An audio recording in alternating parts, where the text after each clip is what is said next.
Welcome to Damn Good Movie Memories with your host, Brian Davis. This podcast is the cure for your long commute and super boring workday.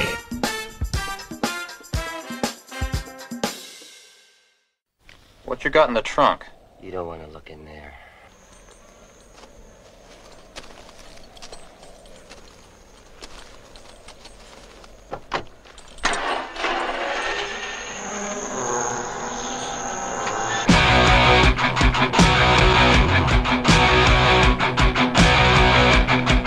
Suppose you're thinking about a plate of shrimp.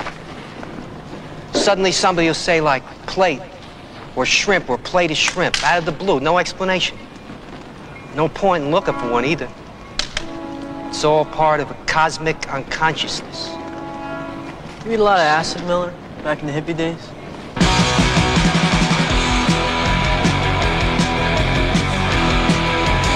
Sell that car and send me your money. You don't need that car. Put it on a plate, son. You'll enjoy it more. Couldn't enjoy it anymore, Mom. This is swell. What's this?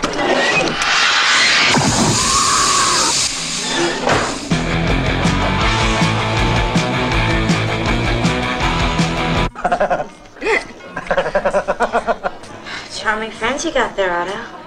Thanks. I made it myself. I had a lobotomy in the end. Lobotomy.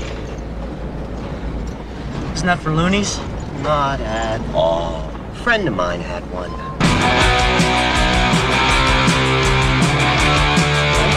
I do my best thinking on the bus. That's how come I don't drive, see? You don't even know how to drive. I don't want to know how. I don't want to learn, see? The more you drive, the less intelligent you are.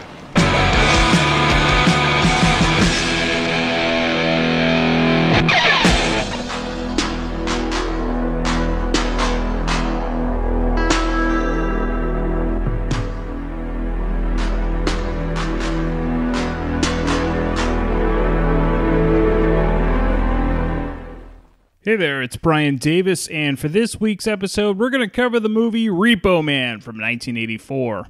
The studio was Universal Pictures. The release date was March 2nd, 1984. The running time, 92 minutes, and it was rated R. The budget was $1.2 million, and the box office took in, well, this is disputed. Wikipedia says $3.7 million, but I believe that's false, or at least they pad heavily with the home video sales, which I will explain later. Now, Box Office Mojo, which is what I normally use to get all the box office totals, they always give a more realistic box office total, and they say 129,000, making it the 163rd ranked movie of 1984. Rotten Tomatoes gives it 98% fresh from 46 reviews. Their critics' consensus is Repo Man is many things. An alien invasion film, a punk rock musical, a send-up of consumerism. One thing it isn't, boring. Roger Ebert at the time surprisingly gave it 3 out of 4 stars. Here's his review. Repo Man is one of those movies that slips through the cracks and gives us all a little weirdo fun. It is the first movie I know about that combines 1. Punk teenagers, 2. Automobile repossessors, and 3. Aliens from outer space. This is the kind of movie that baffles Hollywood, because it isn't made from any known formula and doesn't follow the rules. Repo Men, we learn, live their lives on the edge, operating under extreme tension that is caused partly by their working conditions, and partly because, as Harry Dean Stanton explains, I've never known a repo man who doesn't use a lot of speed. Stanton is one of those treasures of American movies. He has appeared in a lot of films without becoming a big star. But he has that total cynicism that brings jobs like Repo into focus. In the movie, he and Emilio Estevez make a nice team. The beaten veteran and the cocky kid, and they cruise the streets looking for cars. What's best about Repo Man is its sly sense of humor. There are a lot of running gags in the movie, and the best of them involves generic food labels of all things. There is a moment involving some food in a refrigerator that gave me one of the biggest laughs I'd had at the movies in a long time.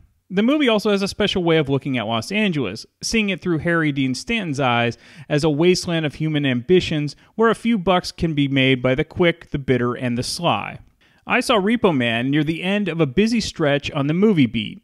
3 days during which I saw more relentlessly bad movies than during any comparable period in memory. Most of those bad movies were so cynically constructed out of formula ideas and quote-unquote commercial ingredients that watching them was an ordeal. Repo Man comes out of left field, has no big stars, didn't cost much, takes chances, dares to be unconventional, is funny, and works. There is a lesson here, and that's the end of Ebert's great review. Really, Ebert is spot on, and absolutely his review stands the test of time. This film was way ahead of its time, and like many forms of media that break the standards, Repo Man was a flop in its original release. People just didn't know what to make of it. But Repo Man is the true definition of a cult classic. Those that get it absolutely adore it. Okay, let's get into the main cast. You have Emilio Estevez, who plays Otto. Estevez would really hit it big the year after Repo Man, but you could already see his ascent into movie stardom coming into frame by 1984. Of course, if you didn't know already, Estevez's father is actor Martin Sheen, and his brother is Charlie Sheen. Estevez appeared in a few TV movies in the early 1980s. His big break was in the film Tex in 1982 with Matt Dillon and Meg Tilly. A year later, he would be in The Outsiders, which ended up being the who's who of 80s actors before they became super famous. You had Matt Dillon, Patrick Swayze, Tom Cruise, Rob Lowe, Ralph Macchio, C. Thomas Howell, and of course Diane Lane. Harry Dean Stanton plays Bud. Now, Stanton is what most people, like Ebert, would call an actor's actor. Casual movie fans may not know his name offhand, but I guarantee you've seen a film with him in it. Now, my introduction to Stanton was a few years after Repo Man, where he played Molly Ringwald's father in Pretty in Pink. In a past episode, we covered one of his early roles, where he played Tramp in Cool Hand Luke, of course with Paul Newman. Repo Man would introduce Stanton to a whole new generation of film buffs, and is also one of his most beloved roles, though he wasn't always easy to work with, as I will cover soon. The director, Alex Cox. This was Cox's first film. He would also go on to direct the 1986 film Sid and Nancy, about the Sex Pistols bassist Sid Vicious and his girlfriend. Okay, let's get into the making of the film. So writer and director Alex Cox spent 2 years trying to get Repo Man made. He sent the scripts to various studios, he made cartoons, all this sort of things. Eventually the script ended up in Michael Nesmith's hands, and it was actually made by his production company. Yes, this is the same Michael Nesmith from the Monkees. Nesmith read the first scene of Repo Man with a cop pulling over the strange vehicle, and then he agreed to make the film. So Cox met with Harry Dean Stanton's agent, and amazingly, Stanton's own agent said Cox shouldn't work with Stanton. He was considered passé, and told Cox to call Mick Jagger instead. Cox was just incredulous and asked the agent if he even read the script, because Stanton was meant for the role. And as great as Harry Dean is in the film, he was very temperamental and difficult to work with. Cox even wanted to fire him at various points because he was just too much of a loose cannon. For the first couple days of filming, Stan refused to learn his lines. He said that Warren Oates read his dialogue in Two-Lane Blacktop from 1971 off of note cards stuck on the dashboard, so he should be able to do the same.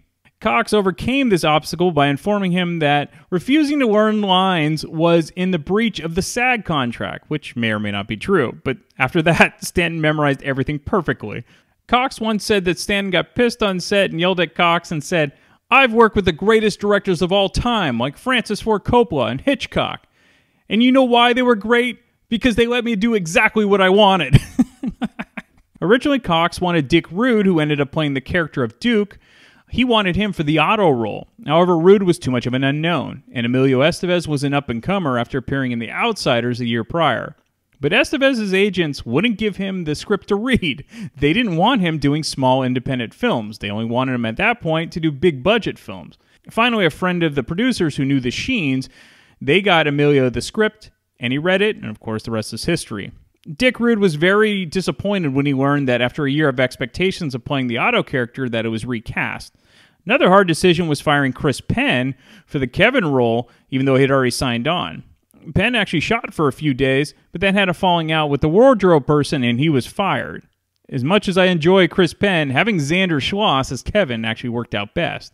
So while the film might seem far-fetched at times, Alex Cox talked to real Repo Man, who gave him a lot of stories which actually ended up in various forms in the script. Like a lot of Harry Dean Stanton's lines came from the Repo Men that Cox talked to. All right, let's get into the film. So it begins with the road map of Southern California with the song Repo Man playing. It's the instrumental version. There are no vocals from Iggy Pop like on the soundtrack. The film opens with a strange man named Frank Parnell, played by Fox Harris. He's driving erratically on the highway. Frank is pulled over by a motorcycle cop.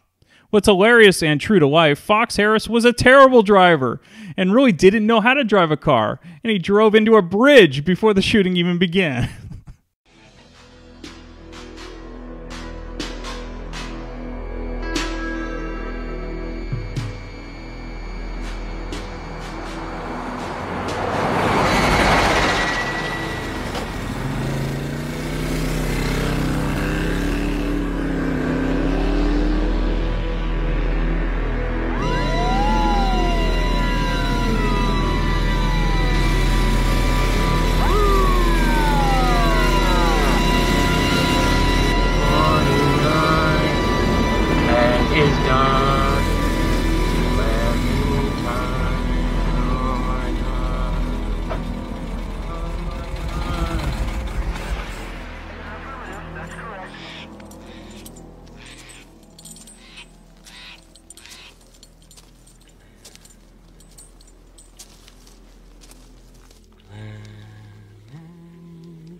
Out of town, huh?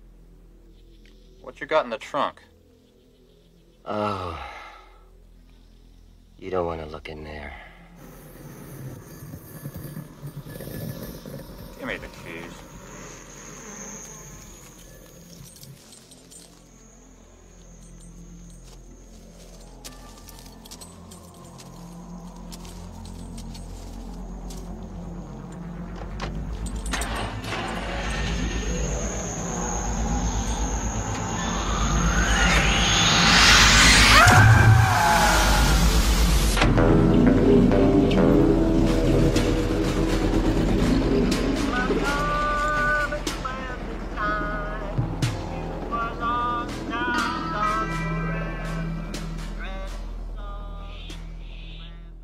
In the trunk is the incredibly bright light that appears before the cop is disintegrated. However, his leather boots remain on the street with the smoke pouring out of them. I've always loved this special effect when someone looks in the trunk. It's like an X-ray where the body turns into a skeleton before it turns to dust. By the way, Frank wears sunglasses, though his left eye doesn't have a dark lens. Now, if you think this beginning is strange, well, you ain't seen nothing yet. After the cop is killed, Frank drives away like nothing happened. We then cut to a grocery store where Otto, played by Emilio Estevez, and his buddy Kevin are stocking items on the shelves. Kevin, which is Xander Schloss, kind of looks like Napoleon Dynamite, and Schloss actually fully believes this character was the inspiration for Jon Hader's character almost 20 years later. As you will notice, with all of the food items in the film, and Ebert mentioned this, everything is labeled generically in blue and white cans. So sliced peaches are sliced peaches, and cornflakes are cornflakes. More on this later.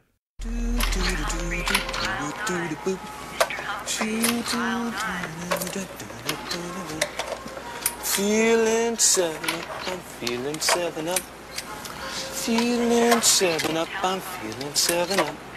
It's a crisp, refreshing feeling, crystal clear and light. America's drinking 7 up, and it sure feels right. Feeling lucky 7. Kevin, stop singing, man. Huh? I wasn't singing, guy. I'm standing right next to you and you're fucking singing. Cut it out. We're so tense, guy. Otto, Mr. Humphreys. you were late again this morning. Now, normally I'd let it go, but it's been brought to my attention that you're not paying attention to the way you space the cans.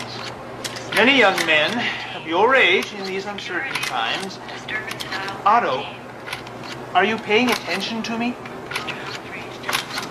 Hey, he's talking to you.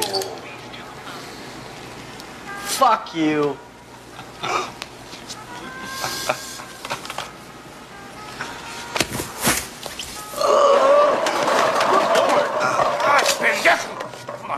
Come on, just try it. Come on. Gotta love getting fired from your job in a big way, Otto. What are you laughing at? Louis, throw it out too. Come on, you fucking worm. Get out of here. So both Otto and Kevin get fired, so it's off to a house party at Kevin's parents' house. This is part of the early 80s punk scene in Los Angeles, hence you hear the bands like the Circle Jerks and Black Flag and Suicidal Tendencies before they crossed over to metal. Anyway, Otto kinda has a girlfriend named Debbie. He leaves for a second from the bedroom to get a beer, and she's already hooking up with a guy named Duke, so much for that. So Otto decides to go off alone, and he sings the lyrics to the song TV Party by Black Flag. The next morning, while walking down the street, Otto gets picked up by Bud, that's Harry Dean Stanton.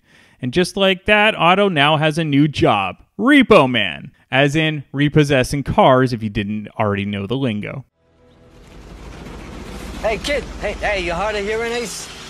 What do you want? You want to make $10? Fuck you, queer. Now, wait a minute, kid. You got the wrong idea. Look, my old lady's real sick. I got to get her to the hospital, okay? So what? Take her there. I can't leave her car in this bad area. Look, I need some helpful soul to drive it for me, okay? She's pregnant. With twins. She could drop at any time, all right? Well, how much you gonna give me? $15. No, won't do it for less than 20. 25. Follow me in my old lady's car. It's right here, okay? All right. Where's your old lady at? Never mind about that. Right now, we got to get both of my cars out of this bad area, all right? Come on.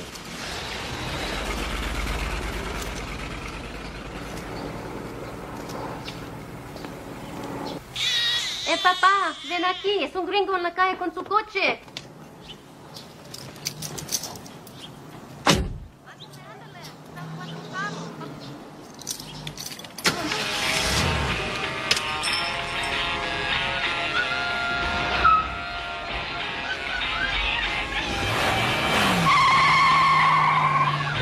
Let's go!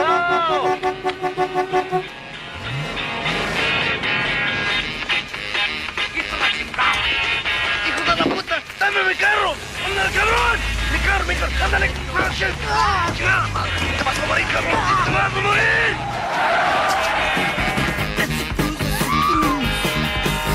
Soñando con carros, ratos, no charros. La cruz en sus brazos, mordida con sabor. La cruz en sus brazos, mordida con sabor.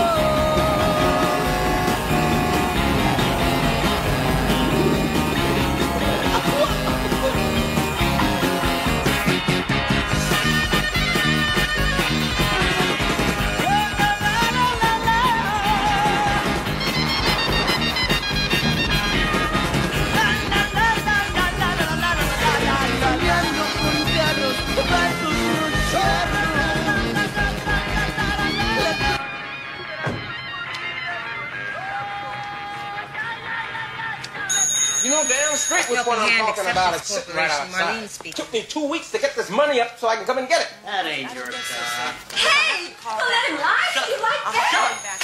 Thanks, bud. You gonna give me my car, or I gotta go to your house and shove your dog's head down the toilet? Take it easy, sonny boy. Shut up, rent a car. Best goddamn car on the lot. You damn right it is. Will you hold, please? Helping Hand Acceptance Corporation, Marlene speaking.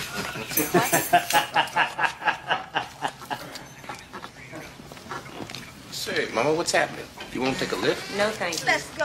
No, the Cadillac, you sleep in the tent. Shut up, President. Bud, what street was that car on? Honey, I don't know. Some alley.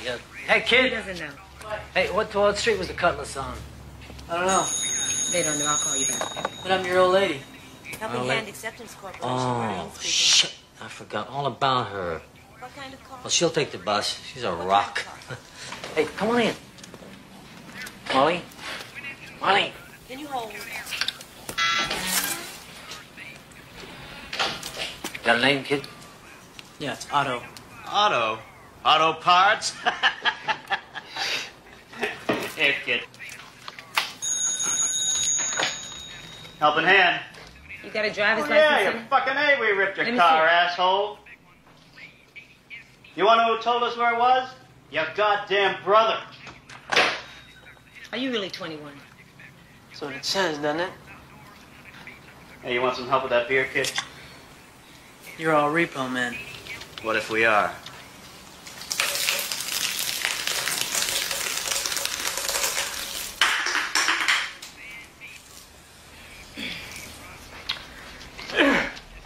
You know, kid, usually when somebody pulls shit like that, my first reaction is, I want to punch his fucking lights out.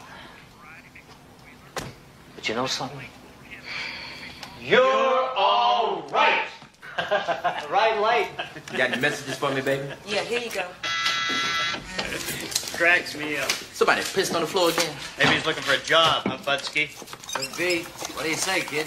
We're always on the lookout for a few good men. Screw that. Ain't gonna be no repo, man. No way. It's too late. You already are. I love the line, someone piss on the floor again, which was the beer that Otto dumped out.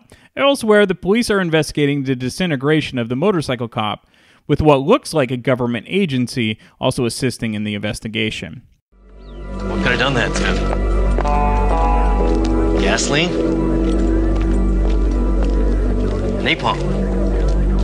It happens sometimes. People just explode. Natural causes. What?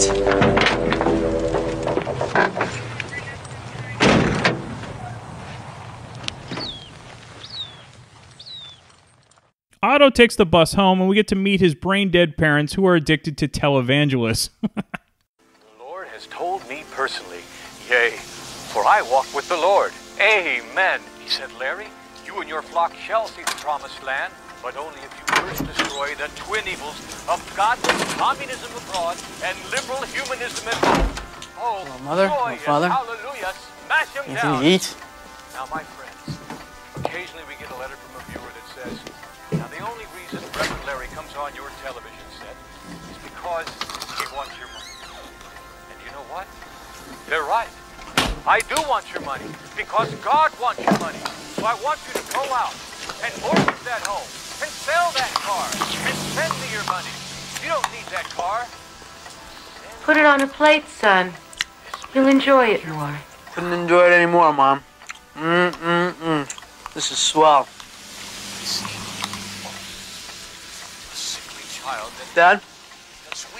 Hey, Dad. What is it, son? Do you remember that you once told me a long time ago, well, not too long ago, but that you told me that you'd give me $1,000 to go to Europe if I finished school? Well, you know something? You were right about finishing school. That's what I'd like to do. But I want to know if I can have the money first. Like now. You know, I really love you, Dad. I've always loved you. You too, Mom. What do you say? I don't have it anymore. What? Your father gave all our extra money to the Reverend's telethon, Otto. We're sending Bibles to El Salvador.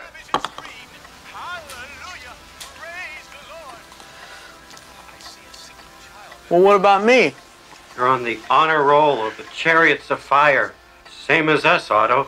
It was a gift from all of us, jointly. By the way, the can that Otto eats out of is simply labeled food. While some might think this was a clever way of satirizing product placements in films, the reality was nobody would give the producers of Repo Man product placements. So this was simply a fallback way of labeling things, which of course is terrific irony. They first tried to get Mickey's Wide Mouth to sponsor for the beer, but that didn't happen, so hence the word beer is on the label. However, they did get a sponsorship for the Car Tree air fresheners, which you see prominently. Anyway, with some of the school money blown on the Miracle Man, Otto decides Repo Man is the way to go make some cash. So how much do I get paid? 25 bucks a car? Paid? You don't get paid. You kidding? You work on commission. That's better than being paid. Most cars you rip are worth $200 or $300. $50,000 Porsche might make you $5,000. Come on, dickhead. It helps if you dress like a detective, too. Detectives dress kind of square. People think this guy's a cop. You're gonna think you're packing something. I don't fuck with you so much. Are you? What?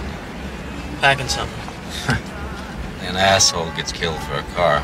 Guys that make it are the guys that get in their cars at any time.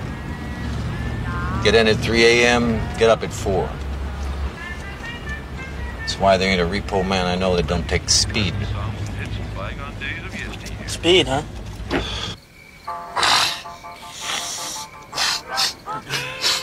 Jesus Christ. I never broke into a car, never hotwired a car, kid. I never broke into a trunk. I shall not cause harm to any vehicle nor the personal contents thereof, nor through inaction let that vehicle or the personal contents thereof come to harm. It's what I call the repo code, kid. Don't forget it. Etch it in your brain.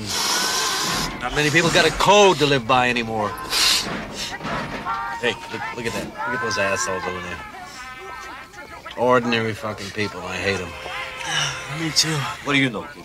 See, an ordinary person spends his life avoiding tense situations. Repo man spends his life getting into tense situations. Then we followed up with Lonesome and Mike. Let's go get a drink.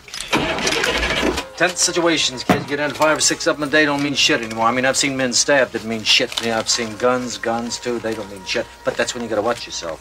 Here, I'll handle it, pal. Try to settle down. Okay. Have a nice day. Or night. Night, day, doesn't mean shit.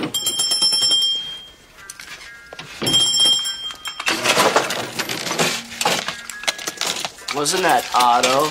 Otto who? The cashier was being held up at the time by Debbie and Duke, and Archie hiding under the counter. The next day we meet Bud's arch nemesis in the repo business, the Rodriguez brothers.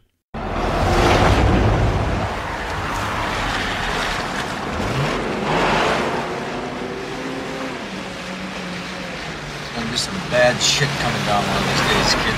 Oh, yeah? Where are you gonna be? On the moon? Uh-huh. I'm gonna be right here, heading north at 110 per. And this junker?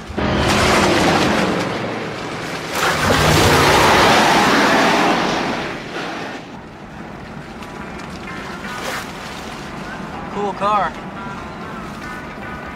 Uh-oh, the Rodriguez brothers. Motherfucker just flipped you off. Roll the window down, roll the window down. ¿A dónde vas, pendejo? ¡A chingas tu esposa! Watch it, motherfucker! Hey, fuck you, pussy punk! Holy shit! Want me to take him?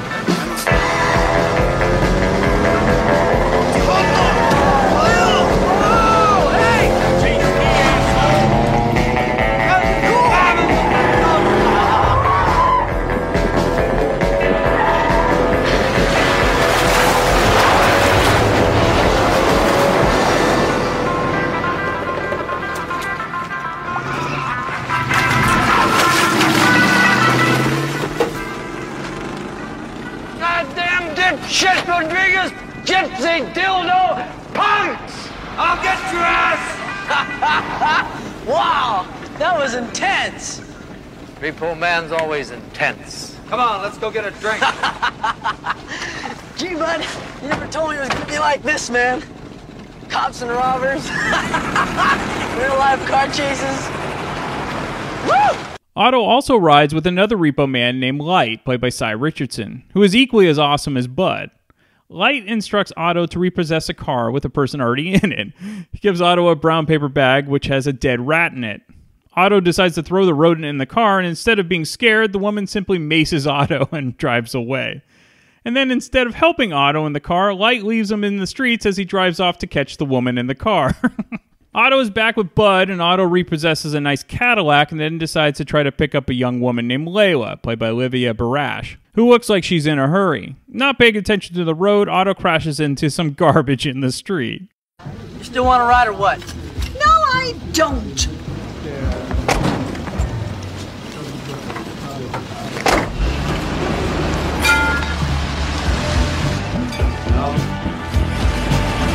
Name's Otto.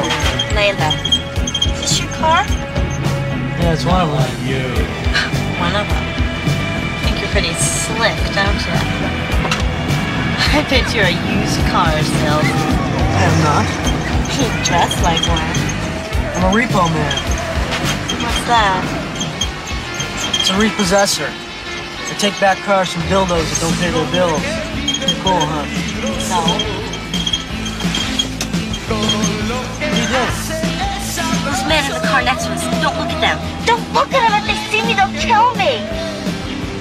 Really? Why? Ah! What the hell are you doing? What's going on? Take a look at this.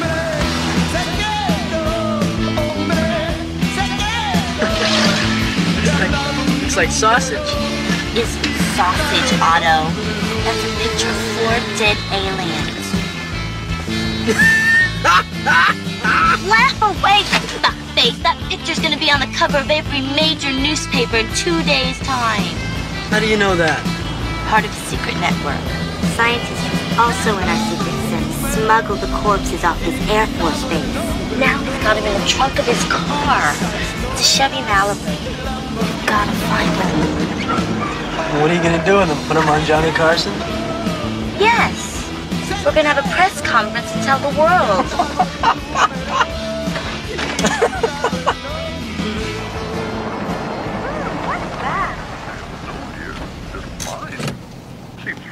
United Fruitcake Outlet. My door doesn't work.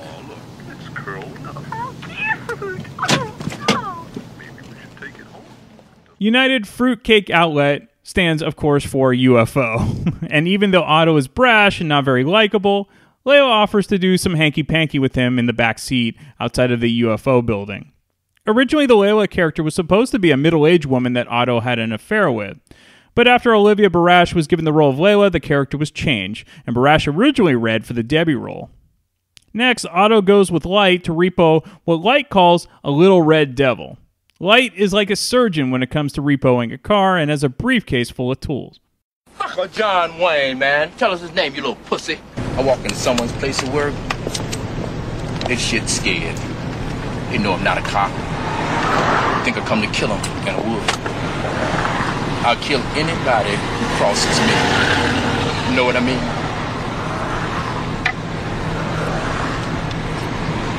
Do you like music? Sure. In that case, you're gonna love this. I was into these dudes before anybody. Partied with them all the time. Asked me to be the manager. I called bullshit on that. Managing the pop group? Hey, no job for no man.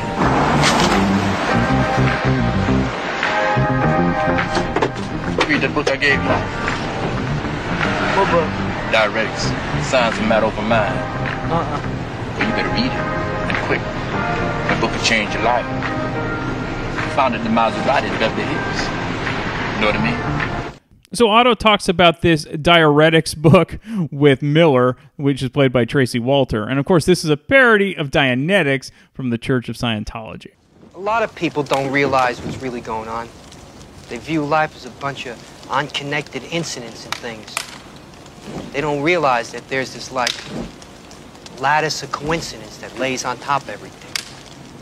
I'll give you an example, show you what I mean. Suppose you're thinking about a plate of shrimp. Suddenly somebody will say, like, plate, or shrimp, or plate of shrimp, out of the blue, no explanation. No point in looking for one either. It's all part of a cosmic unconsciousness. You eat a lot of acid, Miller, back in the hippie days? I'll give you another instance. You know the way everybody's into weirdness right now? Books in all the supermarkets about Bermuda triangles, UFOs, how the Mayans invented television, that kind of thing. I don't read them books. Well, the way I see it, it's exactly the same. There ain't no difference between a flying saucer and a time machine. People get so hung up on specifics, they miss out on seeing the whole thing. Take South America, for example. In South America, thousands of people go missing every year. Nobody knows where they go. They just like disappear. But if you think about it for a minute, you realize something. There had to be a time when there was no people, right? Yeah, I guess. Well, where did all these people come from? I'll tell you where. The future. Where'd all these people disappear to? The past? That's right. And how'd they get there? How the fuck do I know? Flying saucers. Which are really... Yeah, you got it. Time machines. I think a lot about this kind of stuff. I do my best thinking on the bus. That's how come I don't drive, see? You don't even know how to drive. I don't want to know how. I don't want to learn, see? The more you drive, the less intelligent you are. So all of the repo businesses in town are looking for the mysterious Chevy Malibu, of course for the $20,000 reward. This is the car that had the intense light coming from its trunk when the cop turned to dust. And then we get some more words of wisdom from Bud. Yes, what are you, fucking commie? Huh? No, I ain't no commie. Well, you better not be. I don't want no commies in my car. No Christians either. So Frank Barnell ends up stopping at a gas station, and likely due to the toxic waste being in his trunk, he stumbles out and pukes all over. Kevin, who now works at the gas station, watches all of this. He then goes to help another vehicle, which happens to be the Rodriguez brothers. When Kevin goes inside the station to get them something, the Rodriguez brothers take Frank's Chevy Malibu with no idea what's in the trunk. Otto decides to repo a station wagon of an elderly lady, but unfortunately her group of large sons arrive home from band practice and beat the shit out of Otto before he can get away with the car. Otto didn't realize they had put a jack under the car and he couldn't drive away. The Rodriguez brothers end up stopping to get something to drink because the car temperature is so warm due to the heat in the trunk. However, Debbie, Duke, and Archie steal the Malibu from the Rodriguez brothers. In the meantime, Otto is with Light, and a repo goes bad as the car owner fires a gun at Otto. Light ends up saving the day by returning fire before Otto speeds off. Otto is totally freaked out, but discovers later that Light's gun was just using blanks. Now, this last scene was originally meant for Harry Dean Stanton instead of Cy Richardson, but Cox wrote Stanton out of the scene because Stanton was being difficult at the time. But really, Richardson added more of a badass nature to the Light character even more than he already was by appearing in this scene. The next day, Layla makes contact with Frank by payphone, but two government-looking men crash into Frank's phone booth. Frank gets away, but Layla is kidnapped by the men. We then go back to Repo headquarters. Jingle bells, jingle all the way. What's going on? The usual. Come on, Miller. Hey, hi, Molly. How you doing, baby? Jesus, who done that to you, son? Who done what? Why, he says, we'll talk about guts. Throw your face, kid. That's some dude. It doesn't matter. Oh, yes, it does. Why don't you do something, Pletcher? Aren't you a cop or something? Marlene, I'm on my coffee break. Repo Man don't go running to the man, Marlene. Repo Man goes it alone. It's a rebob.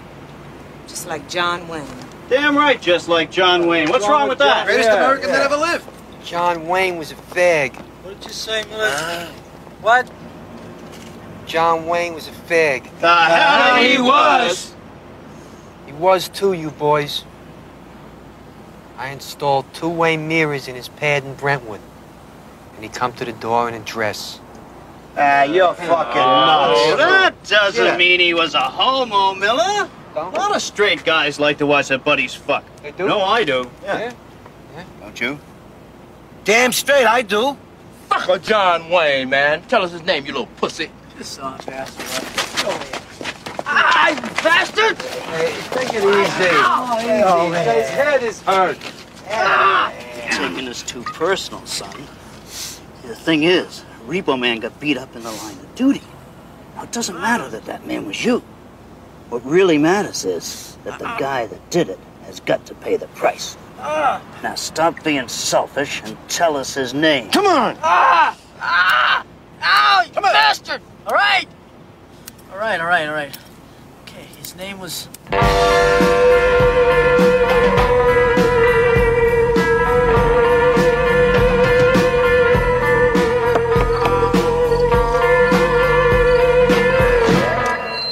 Mr. Humphreys?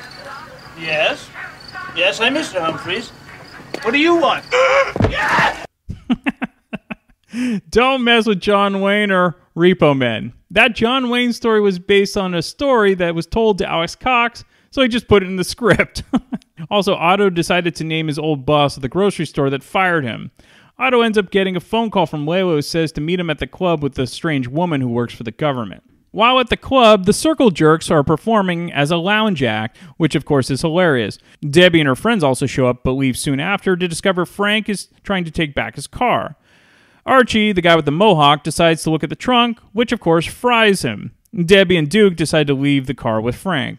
Come on, Duke, let's go do those crimes.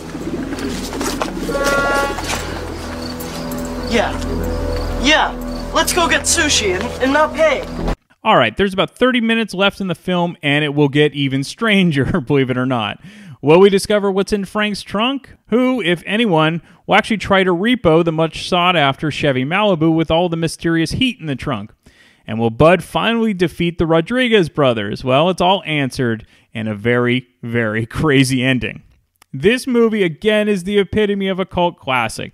Fans of the early 80s Los Angeles punk's music scene will, of course, love the film, along with fans of independent films that love a sci-fi twist from the 1980s. Repo Man really influenced many independent films for years to come. Also, you may not realize it, but it's a true Los Angeles film. It's not the polished Hollywood glitz like other films, but what Los Angeles really looked like in the mid-80s. Also, this film felt punk rock, not fake or shoehorned in, especially the soundtrack. But I can't leave you without this gem from Duke. Otto? Yeah, I'm here, man.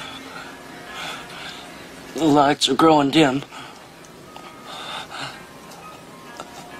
I know a life of crime led me to this sorry fate. And yet, I blame society. Society made me what I am.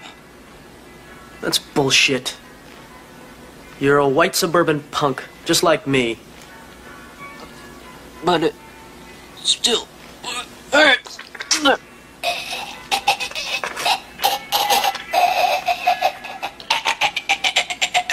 You're gonna be all right, man.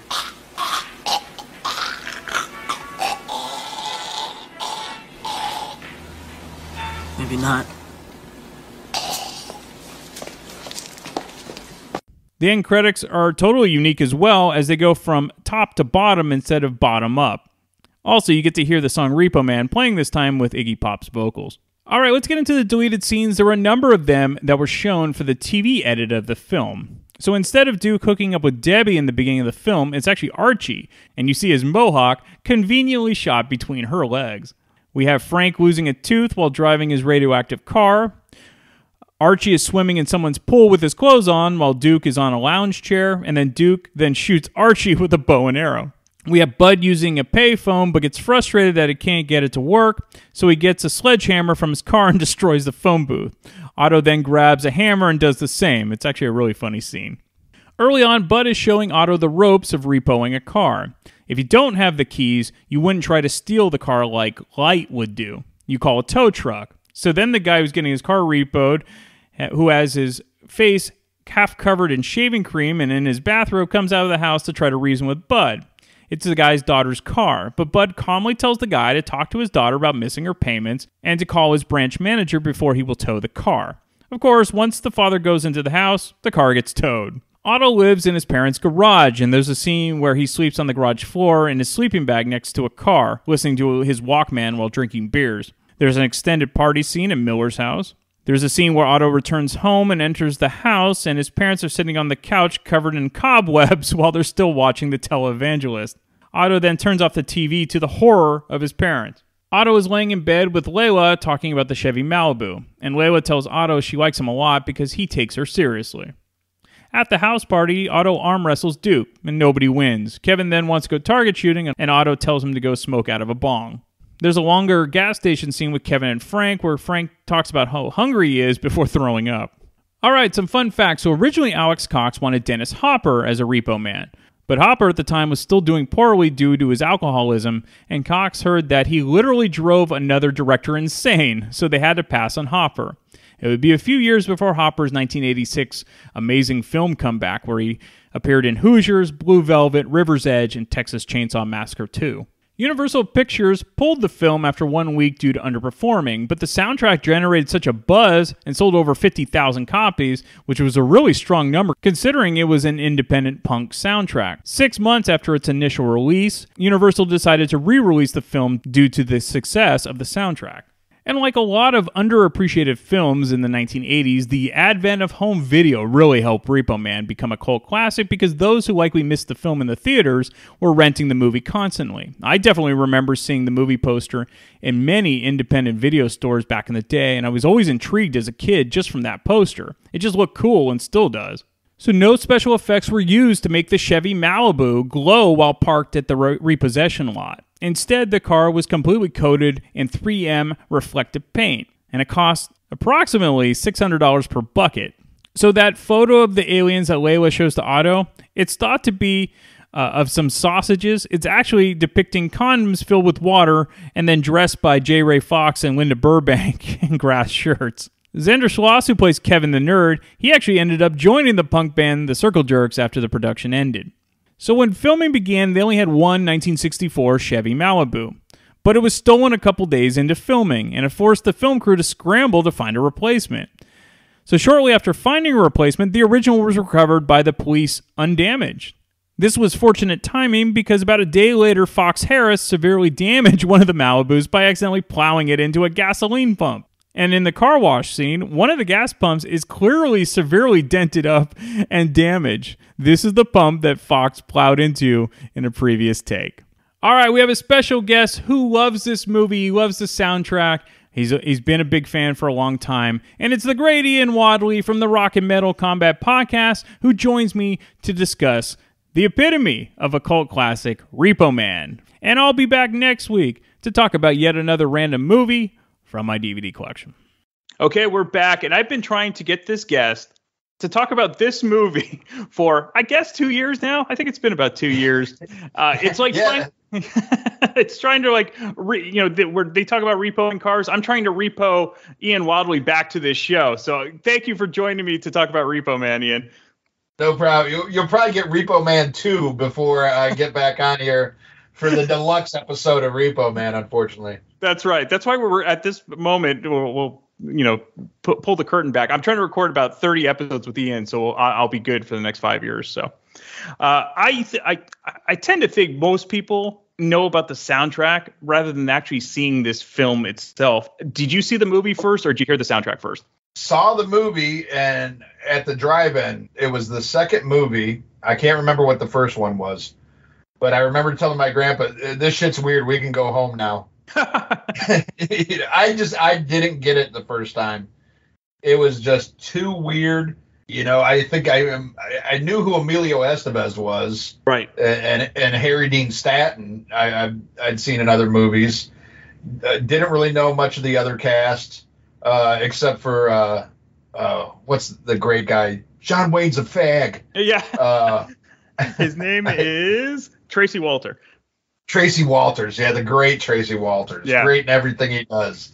But it was just too weird, and I was about 2 years away from discovering punk music. Okay, and the punk scene. I had a good friend growing up, Ben Poskins, who we used to listen to breakdance music, and we would breakdance in our parachute pants and stuff. And then he went punk, and I went metal. And at first I couldn't stand any of the punk shit he was playing me. I'm like, oh, this is all fucking noise, and then, years later I ended up loving punk. Right. But I was a late bloomer to Repo Man, and, it just developed a cult following, but fairly quickly, It wasn't one that took years and years, and I would just keep hearing people talk about it. And I'm like, God, I told my grandpa to leave during that one. But then, I got a little bit older and watched it and liked it a lot more. But it's one of those films where every time I watch it now, when I don't think it's possible for me to love the movie or appreciate it anymore, I always find a way to. I would say, by my early 20s, I mean, keep in mind my age. When it came out, I was 10. By my early 20s, I loved it, and just now it's just a staple. The soundtrack's a staple. you know, I had this really cool, was it Anchor Bay put out? It was a 10 box. I still have it. A 10 box that came with the soundtrack and then the DVD. And it was like the license plate says Repo Man and everything. Yeah. And that's collecting dust. I just can't stand to part with it. But now I have the beautiful Criterion collection. Oh yeah. Copy of it, which until there's a 4K, that's the way to see it. Yeah, that's a must own. Must own. Oh yeah, I mean the booklet, the special features, everything. Yep. The transfer is incredible. Shout out to Criterion, you movie nerds. Oh yeah, they're the best. Shout Factory's amazing. Vinegar, God, what's it called? Vinegar Syndrome. Vinegar Syndrome. Yep. That's who my paycheck just went to after this last halfway to Black Friday. Oh, really? So. I know. I just picked up the pre-order for Cloak and Dagger, so for me. Oh yeah. Oh, got it. Yeah, I got the bundle, the everything bundle a couple months ago. Nice. Yeah. That's where all my money goes now to is like Criterion, Scream Factory, Blue Underground, Kino Lorber. Oh, Kino Lorber, yeah. Oh, love Kino Lorber. Actually, I got to say, even though I'm known from a music podcast, especially since the pandemic, I'm more into movies. I listen to music when I got to do a show, and that's about it. I've been watching movies and particularly cult shit like this, and that's what I love about these boutique labels. Yeah. That not only put these movies out but celebrate them. And do such a masterful job on the transfers and the bonus features and the Criterion edition of this, and I believe it's a 4K scan. It is on Blu-ray. But man, it's just the way to see this, and it's a movie. Again, the more and more you watch it, you'll catch shit you miss. And unfortunately, I was supposed to meet Xander, who plays Kevin. Because he used to play in a band with my friend Manny, who would be on the future episode. Yep. He played in a band with him called the Two Free Stooges, and also he's a member of the Circle Jerks now. Right, that's right. And had been for a long time. So yeah, I was going to go see the Circle Jerks and meet Xander, and I just wanted to go up to him with that price checker and just write on his fucking glasses. Or push him into a bunch of cans, Yeah, wherever the night takes me. He won't think it's funny, but I'll laugh my ass off. That's right. Look, I'm glad you brought it up. I think the term cult classic gets thrown around too much now, but this really is the epitome of a cult classic. And I remember seeing, you saw this posters in video stores. I mean, it's an iconic poster. I mean, you think of 80s and the punk scene, that's what it's about. I'm really glad you brought up that you didn't get it at first, because that was going to be my question. I don't know, maybe it was the age I was at. I really liked it, but I didn't really care about the sci-fi angle. Did you eventually learn to love the sci-fi angle, or was it just kind of a necessary part of the film? Oh no, I love that. I'm a Trekkie. I'm a big fucking sci-fi nerd. Okay. So I always liked that, but it was just there was little bits of everything in this movie, mm-hmm. And at 10 years old, it was just too much for me to take in. Sure. For some reason, I understood Footloose, but this was above my fucking, right. my skill set level. and surprising, because I did, I liked a lot of, what was considered cult films at a young age, but this one just, maybe it was the night, maybe it was the movie that I saw before it. Sure. I remember afterwards, once it was on HBO, like I tried to give it a chance, and I was like, yeah, I didn't like this for a reason, and just ignored it. But sometimes you just need, you need to grow up and experience shit, and you get a lot more out of movies. Even sometimes movies that you get when you're younger, you will get more, as you get more intelligent or stupider in my case, And this is definitely one of those. It's just it's so rewarding. It's so quotable. Nobody can bring up the Duke around me without me going, John Wayne's a fag.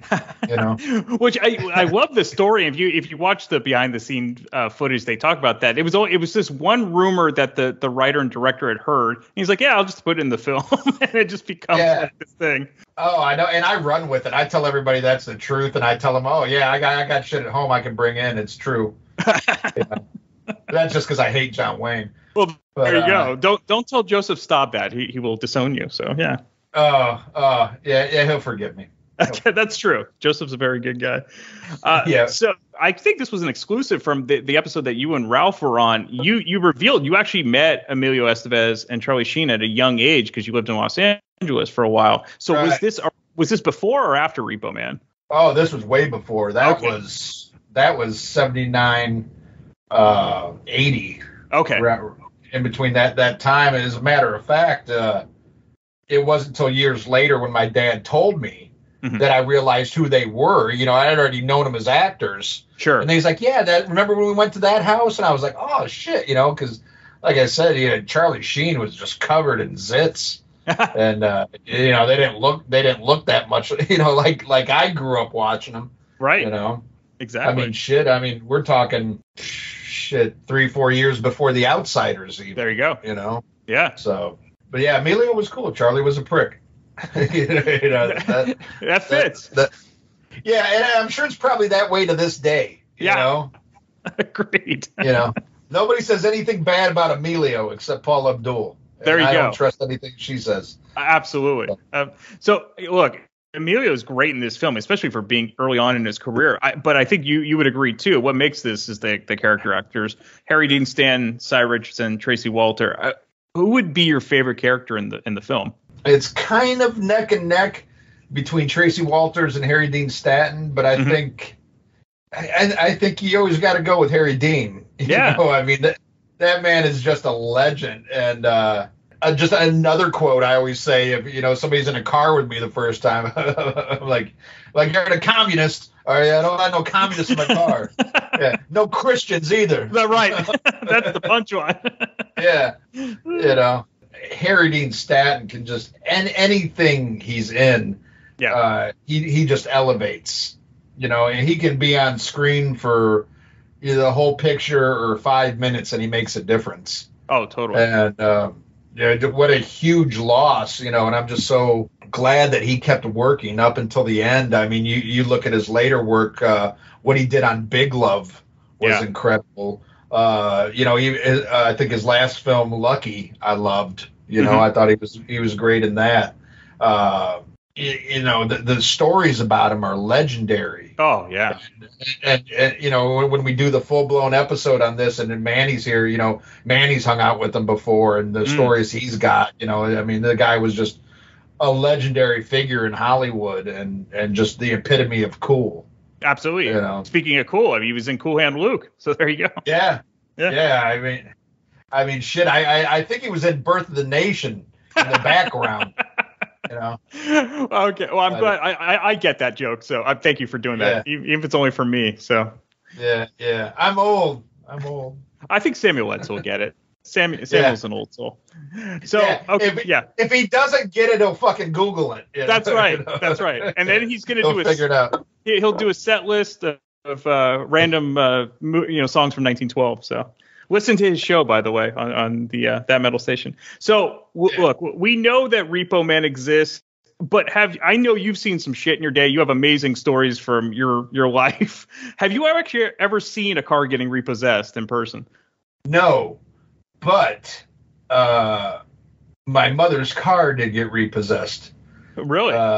Yeah, her beloved, was it 82 Datsun. And I have a lot of fond memories of that car and listening to FM radio with my mother. You know, I talked a lot about it on the show, how I got all my hard rock and classic rock from my dad and my love for pop music from my mother. Right. And I vaguely remember, well, not vaguely, I specifically remember coming out of the house one day and the red Datsun was gone. I'm like, where's the car? Yeah. Later found out it was repossessed. I'm like, what's that mean? And then I'm like, oh, they're not coming for my TV, are they? my mother was so nice. She bought me a TV for my room that year. That was a big deal. I had like one of those little TVs. I had a TV in my room in like third grade, but yet the Datsun got repossessed. But it's important to have priorities, you know. Absolutely. She knew I was going to be a podcaster, so she's like, I got to take care of this kid. or he'll say Well, bad shit about. I think she also predicted the pandemic. The TV's more important than the car. Yeah, damn right. Yeah. I got 2 huge TVs and no car. I still get to work. That's right. All right. You kind of mentioned some of your favorite scenes, but you can do that too. Or look, did you like the ending? I'm guessing you eventually kind of dug the ending, or maybe you don't. Like, how do you feel about the ending? Because it is kind of weird and fitting at the same time. Well, that's exactly how I describe it. You know, how else do you end something like this? Right. You know, I think, you know, to give it a Hollywood ending would be a disservice. You know, Sure. if you're going to go weird, go full blown fucking weird. Don't pussy out at the end. I think they handled it perfectly. But I can see where, you know, a traditional movie fan would be put off. But then again, they'd probably be put off by the whole movie. You know what I mean? So it's not like that's going to ruin the movie for anybody. If you made it that far and you're enjoying yourself, you know, you're just going to laugh at it, you know? Mm-hmm. I was So, actually shocked. The critics actually liked this movie. Roger Ebert gave it 3 out of 4 stars. So, I mean, he got it in the beginning, considering what comedies were coming out then. I think that's pretty amazing. I'm kind of not shocked it didn't do as well when it was first released, but you think it would have done a little bit better. I don't know. No, I mean, I think it makes sense about, you know, how it did initially. I'm not surprised at how quickly it became a cult film, though, because once again, this was a film that, you know, went in and out of theaters. You know, Sure. You know, I know where I was at. It was at the drive-in one week and it was gone the next. But Right. then, you know, a lot of films from that era would find their life on VHS or on cable. Yeah. You know, I mean, shit. Look how many movies are considered like minor cult classics just because they were on USA Up All Night. You know, Sure. in the '90s. You know, That's right. But then, you know, a big part of this is the soundtrack and how the punk culture caught on to this. And it's a very interesting soundtrack too, because I mean, there's punk, but there's shit in Spanish. You know, you got you got the Circle Jerks, you got Iggy Pop. It's Yeah, just let's classic. let's quickly go through it, because I mean I have, you know, the list here. So the first song on the soundtrack is the theme song. It's Repo Man with Iggy Pop. Of course, the beginning, it's just an instrumental in the film. Eventually, you actually hear the song at the end, credits with the lyrics. I think the movie version is a bit raw. Like, I think that might even be the demo, because the soundtrack is a little bit more polished, for lack of a better word. And yeah, so how did you feel about that song?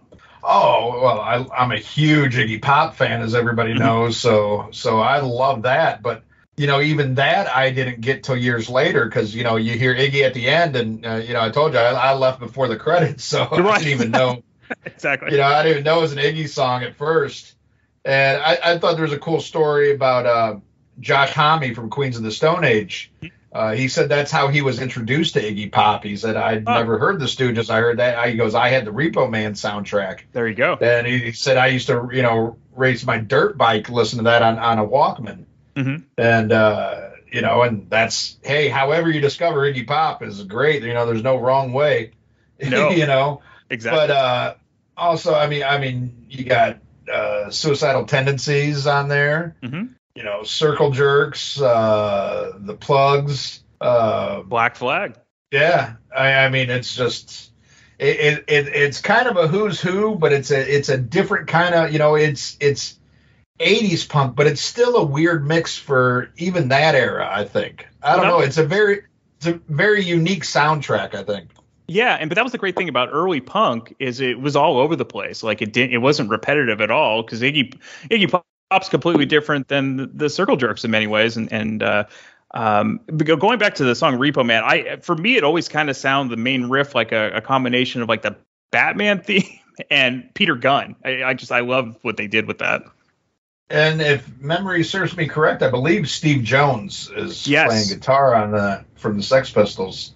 He is, and the band is basically Blondie's rhythm section.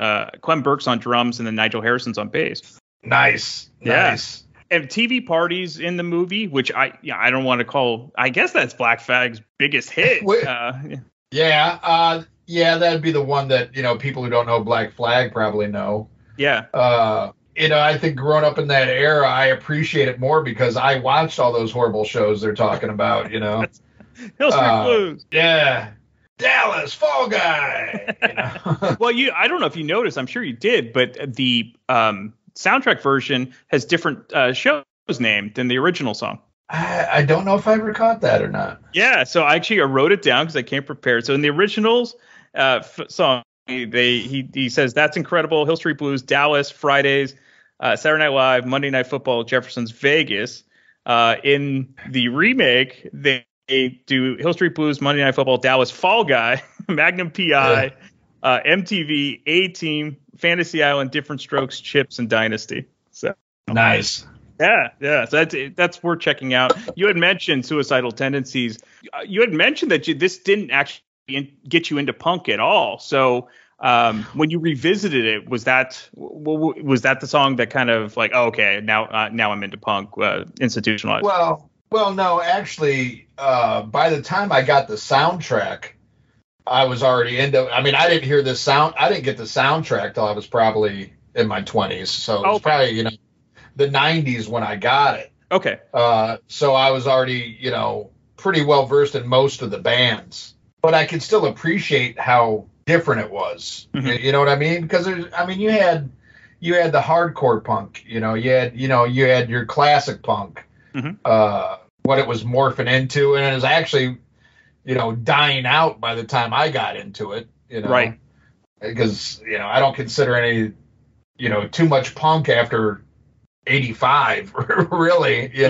In my book, it sure as fuck ain't Green Day and Blink 182. No. So it's kind of interesting that Black Flag and Suicidal Tendencies almost kind of did a similar thing in the sense of they started punk and then kind of evolved in almost more metal, whereas Black Flag kind of did it more of a sludgy metal in the Sabbath vein, whereas Suicidal kind of went more thrashy. Right. And I think it's just it's kind of a logical extension in a couple ways. One, you kind of see where music's moving, and then I think just the longer you play, you're going to get better at your instrument. Sure. And you're going to want to be challenged more. Sometimes things have a shelf life, I think, for a reason. And to keep it going would be disingenuous, and then that goes against everything punk even stands for. So yeah. Mm-hmm. That's the genius of the Pistols is, there's only one record. That's right. Exactly. They didn't stick around and make Use Your Illusions 2 or 3, That's right. You mentioned the Circle Jerks. They have 2 songs on it. So Coup d'etat and then When the Shit Hits the Fan. Which one? Which one do you like more? Or do you like them pretty much equally? Well, they're completely different. I know. I would have to say, the punk in me is going to say Coup d'etat because that's just fucking classic. Yeah. Classic punk.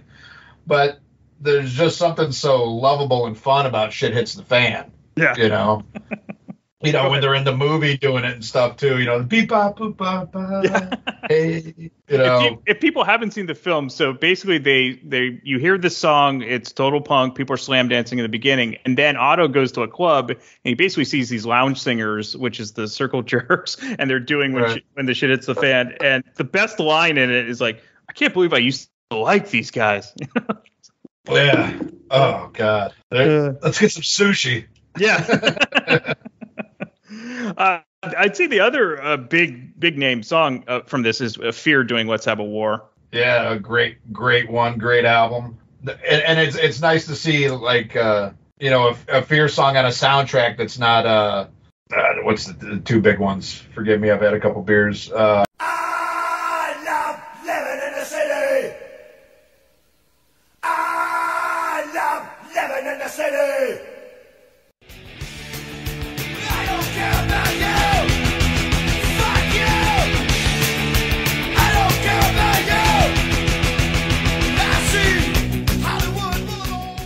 So, it's usually those 2, so it's cool to have Let's Start a War on there. Right. It's a perfect mix, and Secret Agent Man, ends up on there. It fits the chaotic nature of the movie, though, and I love that. This isn't a collection of stuff that was picked to get on MTV and Right. help push. There's no Kenny Loggins-esque song on here. No, not at all to sell it. It's just, hey, we're playing shit. Punks were listening to back then.